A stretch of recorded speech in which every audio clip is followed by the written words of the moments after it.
nas questões do mercado. A gente pode destacar aqui que ontem surgiu, até depois que a gente fez o vídeo aqui, o jornalista Uriel Yugt, acho que é esse o nome dele, deixa eu até ver aqui no Twitter, ele até me mandou uma DM, que ele sempre me manda aqui quando ele faz uma matéria, ele sempre me manda quando tem alguma relação ao São Paulo. Ele é um cara que sempre troca uma ideia legal, é isso mesmo. Ele mandou para mim ontem a matéria que ele colocou referente à possibilidade da transferência do Julian Fernandes, que é esse menino de 21 anos, canhoto também, como era o Kevin Zenon. Também começou jogando mais pelo meio de campo e caindo um pouco pelo lado direito do ataque e jogando com a perna invertida. Ele cai mais pelo lado, pode jogar tanto de extremo, que é o ponta, ou pode jogar mais no meio de campo avançado, fazendo até um segundo atacante mais agressivo. É o que o Crespo vem pedindo ultimamente, um jogador canhoto. Vocês viram no que a própria Kevin Zenon isso. O São Paulo também tenta convencer o Boca Juniors. E esses dois jogadores de frente têm uma característica: são jovens, são jogadores de condução de bola, são jogadores agressivos, são jogadores que jogam essencialmente no campo ofensivo e são argentinos. Essas são as características principais de semelhança entre eles e que o Crespo quer para poder dar ao ataque uma conotação mais competitiva na visão dele com relação a esses jogadores e que poderiam agregar. As duas são indicações dele com o staff dele. O scout do São Paulo também passou todas as informações, todos os dados relacionados a isso. E o São Paulo tenta conversar agora com o New York City para ver a possibilidade de conseguir trazer o jogador com um possível empréstimo com opção de compra. O mesmo vem acontecendo com o Kevin Zeno. Algum avanço com relação ao Kevin Zeno? As conversas vêm acontecendo em paralelo. E é aquilo que eu falei para vocês do stand-by. A gente passa num momento stand-by muito complicado, principalmente por conta da situação política. Pode ser que tenha alguma novidade, mas é muito mais provável que as decisões e os acontecimentos eles sejam definidos, principalmente após esta relação do impeachment, porque ficam muitas dúvidas. Como vai ser, por exemplo, a formatação da janela? Como vai ser, por exemplo, a condução do futebol? Caso Caio Casares e hoje a gente está com o Muricy afastado e só tem o Rui Costa no futebol. Como é que vai ser isso? A pergunta que eu fiz ontem, por exemplo, uma pessoa muito que vocês entenderem o contexto. Deve ser o braço direito e a parte direita do cérebro do Macias, caso ele assuma.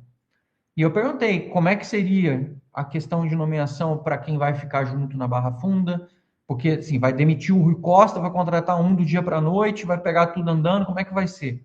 Gente, possivelmente vai ser indicado um conselheiro de confiança do Macis e deste grupo de pessoas para ficar junto com o Rui Costa, acompanhando e fazer aquela ponte. Ou seja, muito provavelmente teremos o retorno de um conselheiro para a Barra Funda. A história de tudo que está acontecendo politicamente não vai acabar com uma saída do Júlio Casares. É muito bom que as pessoas coloquem isso na cabeça. Não vai ser resolvido. Ah, mas isso é o começo da resolução. Beleza. Tem que ter um bom plano depois. E aí eu perguntei para essa pessoa o que ela enxergava que seria fundamental para o início do Macis nesse início. E obviamente não vou identificar a pessoa por respeito, a gente conversou muito em off, mas foi uma conversa boa que eu posso passar para vocês, principalmente o tom do que ela me disse com relação ao que ela entende que o Macis vai ter de desafios dali para frente. E ela me falou o seguinte, vai ser basicamente um tripé, tá?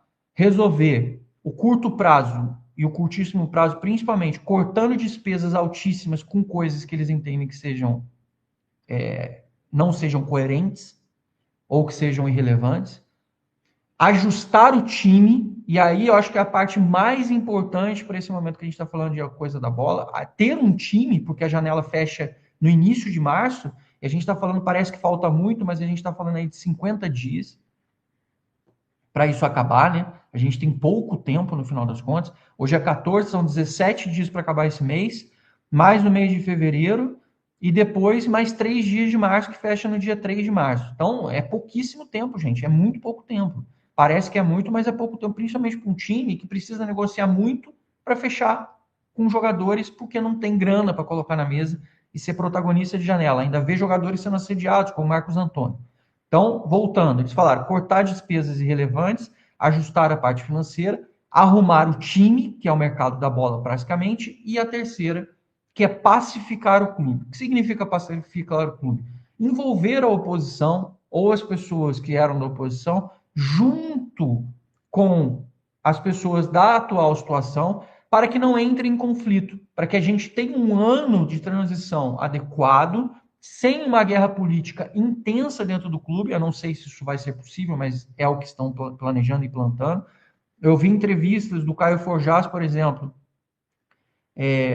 em que ele disse uma coisa muito parecida com essa para o UOL hoje até, dizendo que ele entende que o Maciço vai ter uma missão muito difícil e que ele também citou pacificação do clube. Então isso mostra para mim que se as pessoas que estão mais próximas do Maciço e pessoas que estão teoricamente na oposição estão usando a mesma frase, significa que elas estão pelo menos alinhadas nesse primeiro momento. O poder mexe, as decisões do dia a dia e as delimitações da máquina, do sistema, quando você senta na cadeira de presidente, altera uma vez que você começa a ter divergências posteriores. Nesse momento, eles têm um inimigo em comum e um objetivo em comum. Então, tudo vai ser caminhado.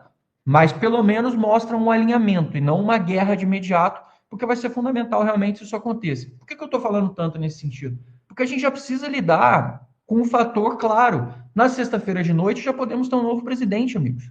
Mas no sábado de manhã, a gente tem um senhor de 80 anos que vai ter que ter talvez a maior energia e o vigor físico e de capacidade de produção e de resolução, tomada de decisões da vida dele, agora. Então, é um negócio pesado. Ser presidente do São Paulo tem uma responsabilidade e tem uma série de questões a ser resolvidas muito duras. Então, você não está antecipando as coisas. Não, antecipar as coisas seria se a gente já tivesse questionando ou reclamando de alguma coisa. Não, o meu ponto, inclusive, o único pedido que eu fiz foi assim, por favor, tenham muito cuidado e sabedoria, porque essas tomadas de decisões do curto prazo vão influenciar principalmente no Paulista. E a gente, mesmo que a gente seja eliminado no Paulista, a gente precisa pelo menos ficar na primeira divisão no Paulista e aí foca no Campeonato Brasileiro no que vem depois. Dentro do cenário que a gente tem hoje, talvez esse seja o cenário mais adequado do que a gente ficar tentando disputar tudo ao limite e forçando uma barra. Não, talvez a gente tenha que entender o que a gente está passando agora, abrir mão um pouco das coisas, falar, beleza, me mantive na primeira divisão do Paulista, agora vamos olhar para o brasileiro com calma, que o brasileiro pode ser uma prioridade para nós. Acho que todo mundo concorda com isso. E aí, se der, se a Sul-Americana engatar alguma coisa do gênero, beleza, a gente vai, a gente vê Copa do Brasil também, são menos jogos, aí a gente tenta ver. Mas agora, a gente precisa fazer isso, e o tripé deles é esse. Ajeitar as despesas, arrumar o time, montar o time para disputar o ano, fortalecer a equipe e pacificação do clube. E isso eu queria passar para vocês como um tripé do que eles estão pensando e ver, segundo eles devem manter muitas pessoas, porque eles acreditam que tem muita gente dentro do clube. Eles conhecem, tem muita gente que está com o Maciço, que já veio, inclusive, da gestão do Leco, na gestão do Casares, muita gente do operacional, do dia a dia, funcionário, também continuou. Então, eles sabem que são pessoas que têm carreira dentro do São Paulo. Não é questão de, ninguém presta, vou mudar todo mundo é ruim. Não é isso. É mesmo dar a diretriz e fazer a mudança de comando e controle para que as coisas aconteçam de uma forma diferente dali para frente. Pausa beleza? De 5 segundos para pedir a sua ajuda ao nosso canal com o seu like e se inscrever se ainda não for um inscrito. Bora lá falar sobre São Paulo Futebol Clube. São Paulo hoje enfrenta o São Bernardo, a partida que vai acontecer às 9h45 no estádio do Morumbi. A expectativa é de termos alguns protestos. A torcida organizada Independente Tricolor ao lado da Dragões da Real deve fazer um protesto no estádio na partida de hoje e a expectativa é de termos um público considerável. Não será, do que eu apurei de informação, até desde o ano passado está sendo difícil, né? Com as pessoas com que a gente falava que tinha ali a parcial de ingressos, eles não estão mais divulgando, eles não estão mais falando sobre a quantidade de ingressos, só estão falando uma temperatura. E aí, do que eu pude apurar, é que não está ruim. E aí a interpretação que eu digo, e foi essa aspa, tá? Não está ruim. Só que aí a interpretação que eu tiro é que devemos ter 25, talvez 30 mil pessoas no estádio do Morumbi para a partida de hoje. Você vai estar no estádio do Morumbi? Quero saber de você. Seguinte, O técnico Hernan Crespo chamou 3 jogadores das categorias de base da Copinha para complementar o grupo e estarão disponíveis para essa partida contra o São Bernardo. São eles o Igor Felisberto, o Pedro Ferreira e o Paulinho. É importante trazer a informação de que o Paulinho e o Pedro Ferreira serão fixados no elenco profissional para a sequência da temporada. Já estavam nos planos da comissão técnica os 2 jogadores disputarem a Copinha e depois serem peças para o time profissional. A novidade é o Igor Felisberto, muito porque o Mike está suspenso, só tem o Cedric Soares como opção e o Lucas Salmão pode chegar somente em maio. Acredito eu, e pelo que eu pude entender de informação e apuração, hoje, né, a gente sabe que tem todo o processo político que pode mudar a gestão, mas o que a gente tem hoje é de que realmente o Igor Felisberto vai por elenco profissional pelo menos até maio, fica ali ele, Cedric e Mike, e aí depois o Lucas Salmão chega, aí naturalmente o Igor Felisberto perderia espaço, e aí poderia começar a ter rodagem no sub-20, treinar com um profissional, e começar a ter rodagem no sub-20. Mas os 3 jogadores estão com o técnico Hernan Crespo, inclusive o Igor Felisberto foi relacionado para essa partida, já foi inscrito inclusive no Campeonato Paulista, ele não estava inscrito na competição. O Matheus Doria também já saiu no bid, foi relacionado também para essa partida, ele deve ficar pelo menos no banco de reservas, ele ainda não está 100%, tá? Então ele vai ficar no banco de reservas, mas ainda carece ainda de um ritmo maior de treinamentos e obviamente de ritmo de jogo. Desses 3 jogadores, Pedro Ferreira, Paulinho e Igor Felisberto, qual que é a sua maior expectativa? Eu acredito que o Igor Felisberto ainda precisa de um tempo, ele é muito talentoso na lateral. Eu me atrevo a dizer que o Igor Felisberto ele é mais talentoso do que o Mike, só que o Mike está mais pronto para o profissional. Eu acho que o Igor Felisberto tem que ser lapidado, é um jogador muito importante, pode até ser o sucessor do Mike. Eu hoje cravo no meu time, o Mike seria titular e aos poucos eu moldaria o Igor Felisberto. O Pedro Ferreira para mim é muito bom jogador, camisa 10 clássico, não temos nesse time, eu jogaria com o Lucas Moura de 10 e o Pedro Ferreira seria meu substituto imediato para ter um organizador de jogadas. Ele é muito bom jogador, tem muito talento, tem contrato longo, gosto muito e para mim o Pedro Ferreira já está muito distante do sub-20, ele já está num nível muito acima do sub-20, então tem que ter rodagem também no profissional. O Paulinho é chovendo molhado, acho que é uma boa opção, acho que é uma boa opção de grupo, acho que você ter o Paulinho ali no elenco também é muito interessante, é um jogador que pode ajudar muito, fez um golaço de bicicleta, é um atacante que pode jogar centralizado, pode jogar como segundo atacante, pode até jogar na beirada. Então é um jogador polivalente no ataque, gosto muito também do Paulinho. Dos 3, o que mais me empolga é o Pedro Ferreira por ser um camisa 10, mas é muito gosto pessoal. Os 3 são baita jogadores e podem ajudar bastante esse elenco. Do que a gente tem visto, né, ultimamente do São Paulo em termos de jogadores, os 3 têm totais condições de qualidade para serem titulares, mas é claro que precisam passar por processos no elenco profissional. Você gosta do trio? Quero saber a opinião de vocês aí nos comentários, beleza? Sobre o mercado da bola do São Paulo é um ponto importante. Tudo está paralisado neste momento. O São Paulo não vai fazer negociações até a votação do impeachment de sexta-feira ou na renúncia do presidente Júlio Casares, e aí o Macis vai comandar e vai começar a ter as rédeas ali do clube. Só que é importante trazer que neste momento o mercado está parado, então o Alan, o São Paulo recuou nas tratativas. Vendas, o São Paulo não vai fechar nenhuma venda neste momento. O Rodriguinho tá com tudo assinado não, tá com tudo fechado, tipo, não tem mais o que conversar. O Bragantino acertou com o São Paulo, acertou com o Rodriguinho, o Rodriguinho acertou a rescisão com o São Paulo, só que com todo esse caos político, digamos que não há tempo do presidente Júlio Casares pegar aqui a canetinha e assinar. Então qualquer negociação neste momento está parada, tá? O São Paulo não vai fechar nenhum reforço neste momento. O Matheus Doria foi a única exceção porque já era algo trabalhado anteriormente a toda essa pressão que aconteceu nesta semana. Então, neste momento, o São Paulo está com tudo parado no mercado da bola. Isso, obviamente, é prejudicial e, na minha visão, prova mais uma vez que qualquer momento, qualquer minuto a mais do presidente Júlio Casares hoje no comando do clube é prejudicial. Né? E eu não estou entrando no âmbito legal da parada, até porque ele vai ainda responder todas essas questões e vai provar a sua inocência ou a justiça vai provar que ele é realmente culpado. A gente tem vários indícios, tá tudo muito esquisito e suspeito, mas no rigor da lei ele ainda é um investigado. Mas mesmo não tendo algo comprovado, até porque se tivesse ele já estaria fora do cargo, mas tudo isso que tem acontecido está sendo prejudicial ao clube. Todo esse planejamento que já foi feito nessa temporada, o planejamento da temporada de 2026 do São Paulo foi totalmente prejudicado. E a gente vai ter que correr contra o tempo, a gente vai sair atrás de muitos outros clubes que já estão finalizando o seu projeto esportivo. Então, desde a temporada passada, desde o caso do Camarote, na minha visão, e depois que começou o nome dele ser investigado, ele tinha que sair para cuidar das suas questões pessoais na justiça, pelo menos pedir uma licença, um afastamento, justamente para poder cuidar dessas questões da justiça, enquanto o clube fosse cuidado por pessoas que não estão com problemas na justiça.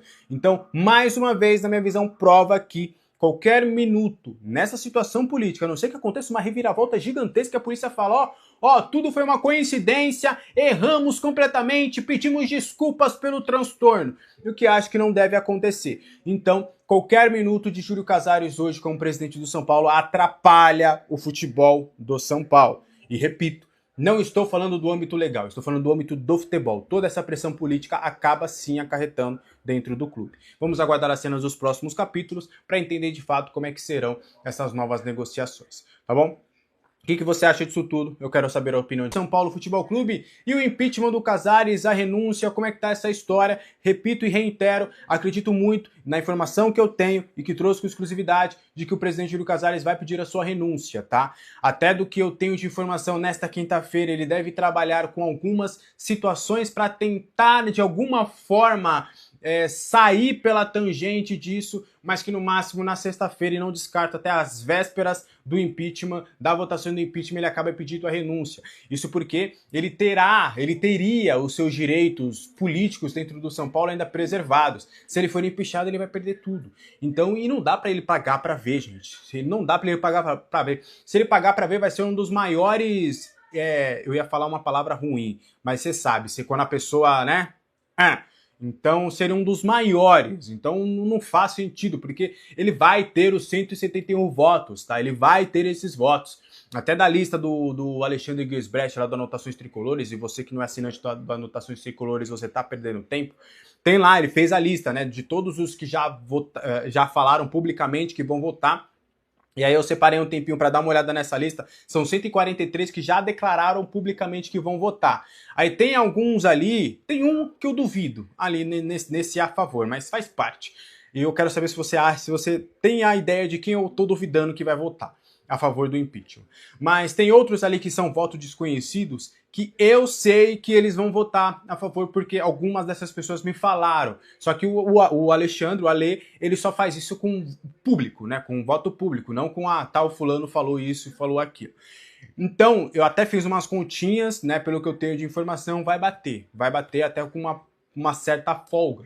Então, é aguardar a renúncia do presidente Júlio Casares. Do que eu tenho de informação e feeling a qualquer momento a renúncia do presidente Júlio Casares vai sair, tá? Porque, por mais que ele não tenha dado sinais ainda para os seus pares, todos os aliados e ex-aliados têm a total convicção de que isso vai acontecer. E isso é questão de tempo, porque não faz sentido. O São Paulo avançou nos últimos dias, né, nas negociações pela renovação de contrato de Felipe Negrutti. O volante treina com o time principal já há alguns anos, inclusive. No ano passado ele foi capitão do título da Copinha, tá? Mas já era integrado ao elenco principal.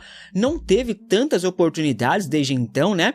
Mas o São Paulo ainda quer a sua renovação de contrato. Ainda não há um acerto pela renovação contratual, mas internamente a diretoria considera as conversas positivas e caminhando para um acordo, tá? Na última semana, os representantes do atleta estiveram no CT da Barra Funda para conversar com o diretor executivo de futebol do São Paulo, o Rui Costa. Só um adendo aqui, porque parece que o Rui Costa está tocando futebol praticamente sozinho, tá? O Casares sumiu, o Muricy está internado, né? Deve pedir demissão do cargo, então o Rui Costa tá sendo o cara que tá comandando tudo e sozinho, sem ninguém para auxiliar, para ajudar, né? Porque o São Paulo, gente, hoje é um clube completamente abandonado.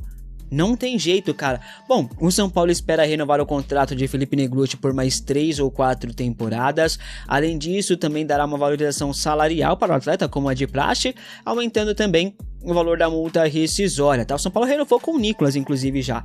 Vale lembrar que o contrato atual tem validade aí do Felipe Negrutti, tem validade até o meio desse ano, ou seja, ele já pode assinar um pré-contrato de graça com qualquer clube, né, rapaziada? Então, o São Paulo, temendo perdê-lo de graça, já quer renovar o contrato aí para se proteger. Apesar do avanço, não tem nada certo ainda, tá? E nada será acertado antes da votação de amanhã pelo impeachment do Casares. Dito isso, você é a favor da renovação de contrato de Felipe Negrutti? Comente aqui abaixo a sua opinião. Ele que foi improvisado como zagueiro na temporada passada e foi muito bem, né? É um bom jogador de muito talento, de muita qualidade, mas que merece mais oportunidades, e o Crespo parece que prefere trazer o Alan, trazer sei lá quem, ao invés de dar oportunidade pra molecada. A molecada tá aí, tá mofando, cara.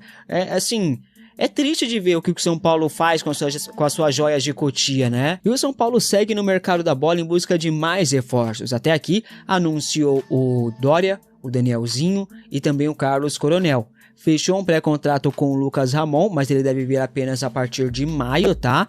Negocia com o Alan, mas as negociações estão travadas. E o São Paulo busca no mercado outras alternativas para outras funções ali no time, tá? Hernan Crespo pediu pelo menos mais 5 reforços. Um dos nomes especulados foi o de Rinestrosa, ele que pertence ao Atlético Nacional, né? Jogou muita bola contra o São Paulo na temporada passada, inclusive na Libertadores. Contudo, uma negociação pela contratação de Rinestrosa é considerada muito complicada, rapaziada. O atacante também está na mira do Boca Juniors, que algumas informações dão conta de que tem um avanço pela ida dele para lá, pro clube argentino, né? Mas ainda não tem nenhum acordo, não. O São Paulo confirma que houve sim uma procura por Rinestrosa, tem interesse na contratação do atacante, mas os valores são considerados ali fora da realidade financeira do clube. O Atlético Nacional estaria pedindo cerca de 44 milhões de reais, tá? Nesse cenário, dificilmente a diretoria São Paulina vai contratar. Hoje dá para dizer que a diretoria descarta a possibilidade de contratação de Rinestrosa, jogador de muita velocidade, de muito potencial, mas que de fato é um jogador muito valorizado no mercado e dificilmente São Paulo conseguirá contratar, ainda mais com toda essa crise política, financeira, então muito complicado, né? Hoje o foco do São Paulo é na contratação de Julian Fernandes do New York City, da Major League Soccer dos Estados Unidos. A gente fez os melhores lances aqui dele aqui no canal, e também de Kevin Zenon, jogador do Boca Juniors, que está em baixa no Boca Juniors, tá? E está assim disponível no mercado para ser negociado. O Alavés da Espanha já fez uma proposta muito boa pelo jogador, como eu já falei aqui no canal, não vou ficar me repetindo aqui, né? Tem vídeo aqui explicando muito mais sobre isso. O São Paulo tenta a contratação tanto do Julian Fernandes, tanto a do Kevin Zenon, as duas por empréstimo. E sim, o São Paulo negocia com os dois jogadores, tá? A ideia é trazer os dois, tanto que eles são dois jogadores canhotos, só que também eles fazem funções diferentes. Eles fazem a mesma função, jogam pelo lado esquerdo, pelo lado direito, pelo centro, então são jogadores ali de muita versatilidade, né? O clube tem otimismo pela chegada dos dois jogadores, tá? Principalmente pela chegada do Kevin Zenon, o que não significa que eles virão, mas há otimismo sim, tá? A dupla é um pedido do técnico Hernan Crespo, ambos aprovados já. Enquanto São Paulo busca respostas para um meio-campo sem identidade, a base dá mais uma lição. Matheus Ferreira vem dando show na copinha e mostrando jogo após jogo, que está pronto para um passo maior. Matheus é o retrato do volante moderno. Boa leitura de jogo, passe qualificado, inteligência tática, intensidade na marcação e, sobretudo, personalidade. Rouba a bola, conduz, rompe linhas e participa da construção ofensiva com naturalidade. Um verdadeiro motorzinho no meio-campo com fácil chegada à área adversária, algo que o time profissional claramente carece hoje. Por isso, acerta Hernan Crespo ao já solicitar a integração do jogador ao elenco principal após a copinha. É uma decisão que valoriza o mérito, respeita o processo de formação e aponta para um caminho mais racional. Olhar para dentro antes de buscar soluções caras e duvidosas fora. Ainda bem que dessa vez ficou para trás a ideia de apostar na loucura de contratar Alan, jogador experiente, sim, mas com histórico recente de lesões e salário elevado. Tudo aquilo que o São Paulo não precisa no momento. Se existe algo positivo em meio a tanta turbulência, é saber que o futuro ainda pulsa em Cotia. Agora, o desafio é simples e decisivo, não desperdiçar mais um talento. Matheus Ferreira não é promessa distante. É presente pedindo passagem. E aí, torcedor, você acha que Hernan Crespo fez certo em subir 3 jogadores da Copinha para o time principal? Deixe a sua opinião abaixo nos comentários.